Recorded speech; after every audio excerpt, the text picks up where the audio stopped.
બાળક પ્લાન કરે છે અને છતાંય ગર્ભધારણ મહિલા નથી કરતી, તો પછી એને વંધ્યત્વ જ છે એવું ખબર આપણી પાસે આવ્યા વગર તો થવાની નથી.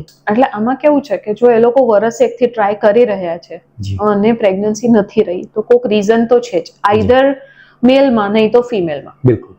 એટલે આમાં કેવું છે, આપણી સોસાયટીમાં એવું છે કે ના, પ્રોબ્લેમ ખાલી ફિમેલમાં જ હોય, મેલમાં હોય જ નહીં. એવું નથી. એકચ્યુઅલ બે 50-50% જવાબદાર હોય છે. એટલે આવવું પડે એકવાર, આપણે ગાયનેક નજીકના કોઈ પણ ગાયનેકને દેખાડવું પડે. એ બધા હોર્મોનલ ટેસ્ટ કરે, ઓવ્યુલેશન સ્ટડી કરે, એક્સપ્લેન કરે કે કયા પીરિયડમાં ભેગા થશો તો પ્રેગ્નન્સી રહેવાના ચાન્સીસ વધારે છે.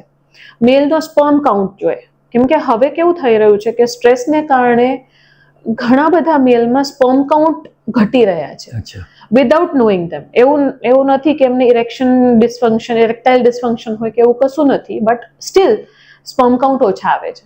બીજું કોવિડના કારણે જેને ઘણા બધાને કોવિડ થયું હતું એ લોકોના સ્પર્મ કાઉન્ટ ઉપર અસર થઈ છે. બિલકુલ. એટલે એ ચેક કરવું જરૂરી છે. સેમ વેઝ હવે હું આ વાત કહું છું તો સાથે ફર્ટાઇલ પીરિયડ પણ એક્સપ્લેન કરી દઉં કે ધારો કે માસિક આવે એને આપણે પહેલો દિવસ ગણતા હોઈએ. માસિકના 10માથી 20મો દિવસ એને ફર્ટાઇલ પીરિયડ કહેવાય. એમાં જો પતિ પત્ની ભેગા થાય તો ગર્ભધારણ કરવાની શક્યતાઓ એમને નેચરલી વધી જાય. એવી રીતે. એટલે એ ખાલી અવેરનેસ માટે પણ જો એ લોકો ગાયનેકને મળી લે ને તો ઘણી બધી ક્વેરીઝ એ કપલની સોલ્વ થઈ જાય.